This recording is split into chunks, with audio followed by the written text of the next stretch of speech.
Let's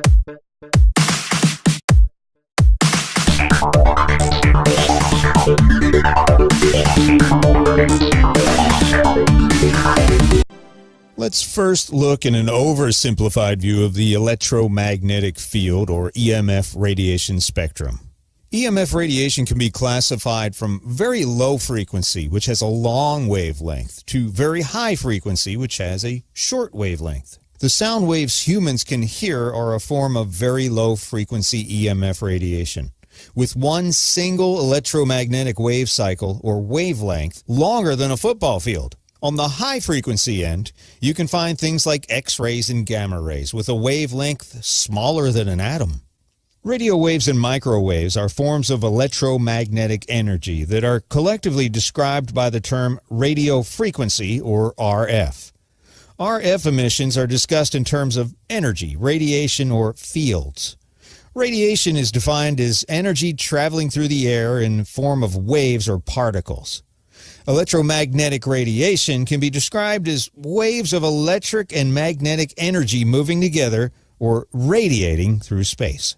These radiation waves are generated by the movement of electrical charges through a conductive metal object, like an antenna. For example, the movement of energy in a radio or television or cellular base station antenna generates electromagnetic waves that radiate away from the antenna and are eventually intercepted by a receiving antenna, such as your rooftop TV antenna, a car radio antenna, or an antenna integrated into a handheld device, such as a cellular telephone. Frequency is the number of electromagnetic waves passing any given point in 1 second. For example, a typical radio wave transmitted by your favorite FM radio station has a wavelength of about 10 feet or 3 meters and a frequency of about 100 million cycles or waves per second, known as 100 megahertz. So your favorite FM radio station sends about 100 million 10-foot-long RF electromagnetic waves into the air every second. That's a lot of waves. Telecommunication services cannot exist without EMF. Microwave ovens, commercial heating, manufacturing, diagnostic medical services, some medical techniques, and radar are also uses of RF energy. There's also natural RF produced by Earth and space. So we're surrounded by radiation. EMF radiation is classified as non-ionizing or ionizing. Ionizing EMF radiation, like certain UV rays and X-rays, can break chemical bonds, which is not great. That means they can cause cell damage in living things, which is obviously bad for us. RF radiation, as found in radio, TV, cell phone, and Wi-Fi transmissions, is considered non-ionizing. Some sort of EMF radiation is emitted by all technical equipment or devices that produce electromagnetic fields. It's basically anything that gets plugged in or runs on a battery. Power lines, radar systems, communication towers, cell phones, cordless phones, Wi-Fi routers, iPads, TVs, computers, gaming consoles. They all produce some sort of EMF radiation. Well, here's where it gets interesting. All EMF radiation has an effect on the human body. But the question is whether it's a negligible effect or a negative effect, and to what degree. Microwaves are a specific category of radio waves. They can be defined as radio frequency radiation with frequencies from several hundred megahertz to several gigahertz, or thousands of megahertz. One of the most familiar and widespread uses of microwave energy is found in household microwave ovens, which operate at a frequency of about 2,450 megahertz, or 2.45 gigahertz. Sound familiar? That's right. Almost the same frequency your microwave oven uses to heat your food is also used for most cordless phones and Wi-Fi routers. Technically, Wi-Fi channels typically range from 2.412 gigahertz to about 2.472 gigahertz, right in that spectrum. So you might think, aha, that's where my Wi-Fi interference is coming from, my microwave oven. But not so fast. Most microwave ovens are well shielded and will not emit enough radiation to interfere with wireless communications even when they're on.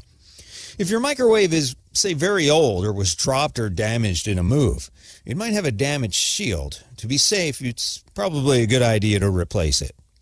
If you have doubts about your wireless equipment and interference, you could upgrade that wireless networking equipment and your cordless phone devices to the newer 5 gigahertz band, which is way above the 2.4, as long as your wireless devices all support it. Research continues on the possible effects of exposure to RF and microwave radiation. 2.4 gigahertz, as we learned, is far from ionizing radiation, the type that can quickly harm human tissue and cause bad things like cancer. But you can't see or feel any radiation.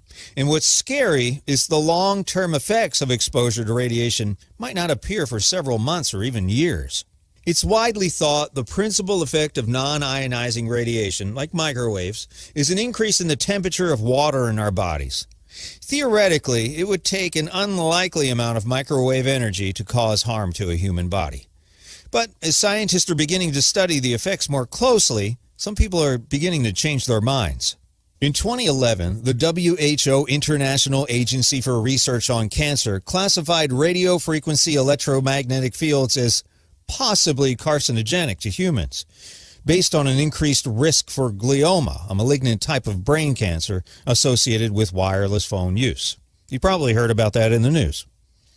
Also, two areas of the body, the eyes and the testes, are known to be particularly vulnerable to heating by RF energy because of the relative lack of available blood flow to dissipate the excessive heat. Laboratory experiments have shown that 30 minutes to 1 hour of considerably high levels of RF radiation, now we're talking 100 to 200 milliwatts per centimeter squared, which is a tremendous amount of energy, can cause cataracts in rabbits. Temporary sterility caused by such effects as changes in sperm count and in sperm mobility is possible after exposures of the testes to high-level RF radiation. So if you're thinking about having children, fellas, you might want to remove that cell phone from your front pocket. The good news is that typical environmental levels of RF energy routinely encountered by the general public are far below levels necessary to produce significant heating and increased body temperature. But there may be situations, particularly workplace environments near high-powered RF sources, where recommended limits for safe exposure of human beings to RF energy could be exceeded. More recently, other scientific laboratories in North America, Europe, and elsewhere have reported certain biological effects after exposure of animals and animal tissue to relatively low levels of RF radiation. These reported effects have included certain changes in the immune system, neurological effects, behavioral effects, evidence for a link between microwave exposure and the action of certain drugs and compounds, an effect in brain tissue, and effects on DNA. Some studies have also examined the possibility of a link between RF and microwave exposure and cancer. Results to date have been inconclusive. Microwave exposure, when you think about it, is fairly new, but it's growing quickly.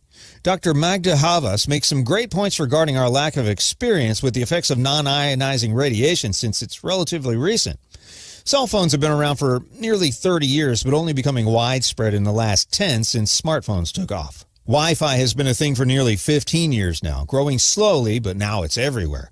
And smart meters installed by your local electric company have been transmitting pulses of pretty concerning power for about 5 years, causing a lot of people to take notice. It takes quite a while to formulate a statistically significant health finding, and up to now, there's not a whole lot of evidence or research.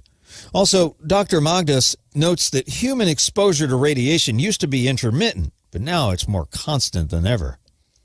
Wi-Fi routers emit a beacon signal that is continuous as long as the device is powered on. In other words, you don't have to be connected to the internet to be exposed to the radiation generated by a wireless router. When information is either uploaded or downloaded, the radiation levels increase both at the router and at the computer.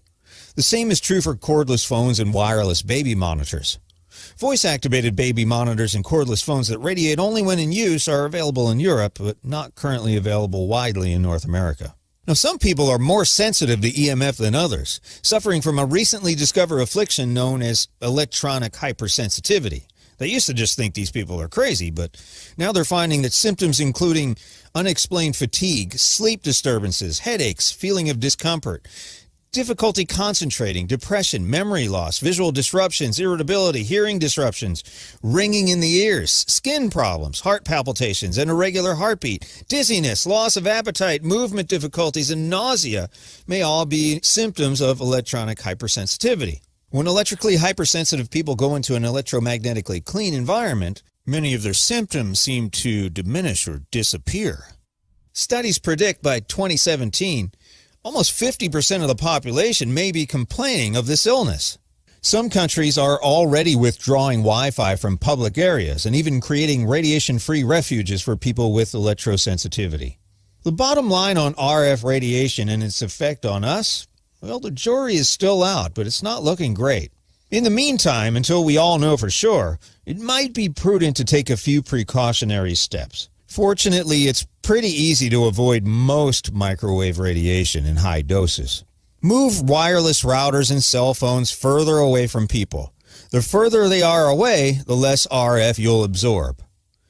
Use headphones or the speakerphone when you talk on your phone to keep it away from your brain. Don't sleep with your cell phone under your pillow.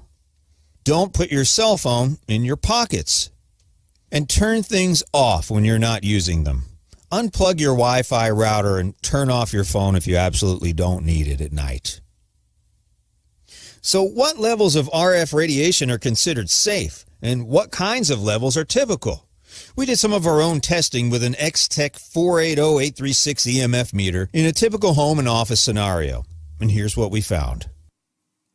So we took some readings at our store and at our home. First, we started at our store. Sorry for the messy workshop back here. And we got close to the wireless router and found that we had some spikes up to 0.6 microwatts per cubic centimeter, which is pretty high.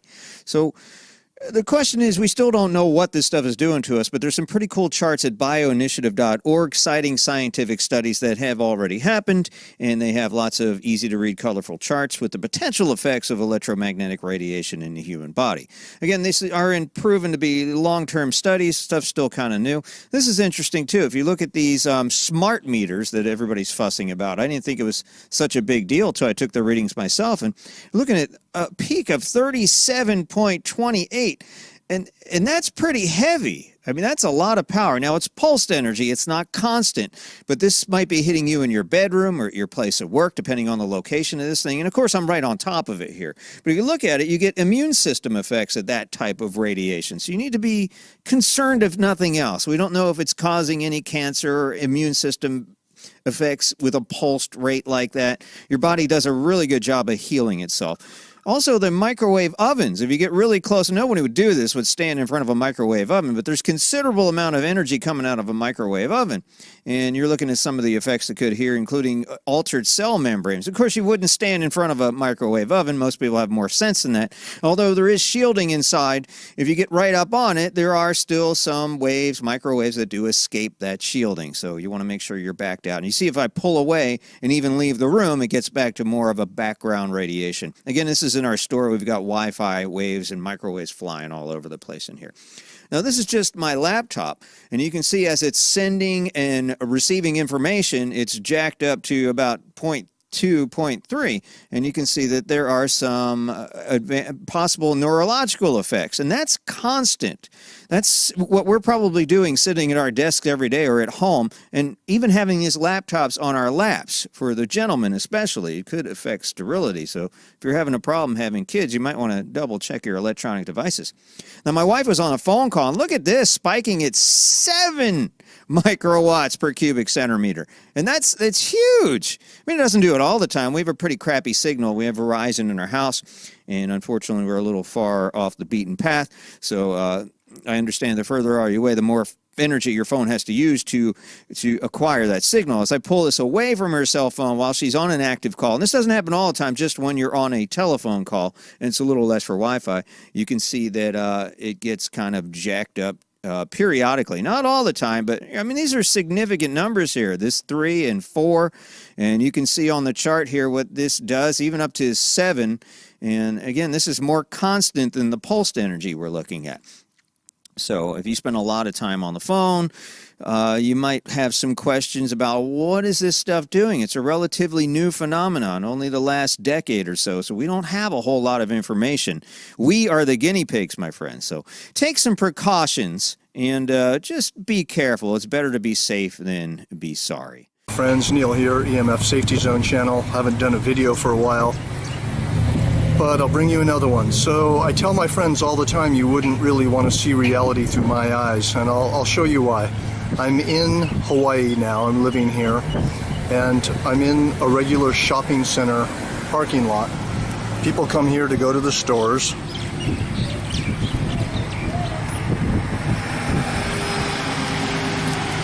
Here's a market. Here's a hardware store. Let me show you what's going on in this little parking lot here in this little shopping center. Check this out above the hardware store.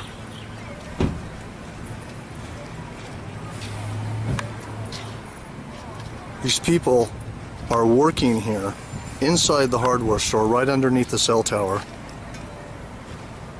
These people in the tire shop are working probably 50 yards away from the cell phone tower.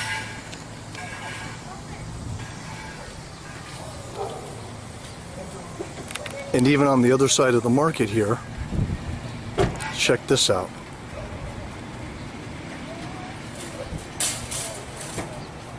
There's another cell phone tower. So this entire shopping center is basically in stereo radio frequency radiation. Sorry for the shaky video. I'm going to turn my meter on here.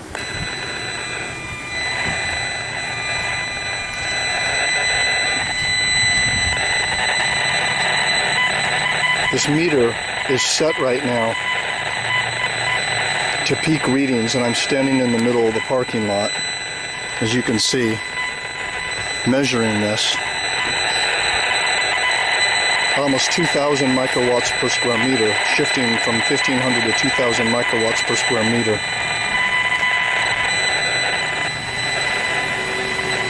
Remember, according to the Bioinitiative report, biological effects start at 3.4 to 6 microwatts per square meter average power density. Let me shift this to average. So I just shifted the meter to what's called RMS, or average power density, and still you can see how high the readings are.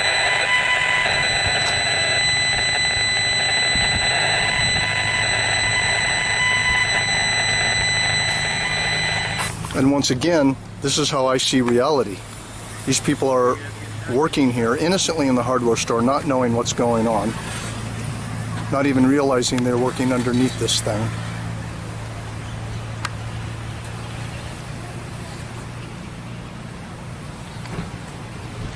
People in the tire store are also working right across from it. And then people are working here in the market and here in the shopping center. Again, working in between stereo cell phone towers.